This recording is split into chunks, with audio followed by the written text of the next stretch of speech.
To organize a schedule for the entire semester at the beginning of the semester can be invaluable, especially if you're not very industrious, because it can keep you on track. And one of the things we know about industrious people is that they are very good at using schedules and at planning the use of their time.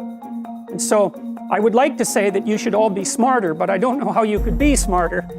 We don't know anything about how to improve intelligence, and I suppose we don't really know anything about how to improve industriousness either, but I can tell you that people who are industrious come up with a strategy for solving the problem that's ahead of them, and then they do whatever they can to stick to the strategy. And so, for example, if you sat down today or tomorrow for a couple of hours, 3 hours, and you filled in a Google Calendar, whatever you happen to use, with a strategy for studying and a list of when all your assignments are due and all of that, and when you're going to sit down and study, then you won't be in a position where you have to cram for 10 hours a day hopelessly right before, an important exam. It's also a very ineffective way of studying, by the way.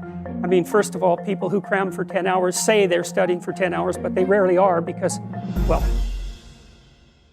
I can't study for 10 hours. I don't have the power of concentration that would enable me to do that for that prolonged period of time. I can manage about 3 hours of intense intellectual activity before I'm pretty done. And it's also the case that if you study and then sleep, and then study and then sleep, and then study and then sleep, you space it out, then you're much more likely to remember. It's also much more likely that you're much more likely to remember if you try to recall the material. And so highlighting and that sort of thing isn't very useful, but reading, closing the book, summarizing what you've read without opening the damn book, that's useful. And the reason for that is that you're practicing remembering. And that's what you have to practice. If you're practicing memorization, you have to practice remembering. You don't just go over the thing over and over. That'll help you with recognition memory, but it won't help you with recall memory.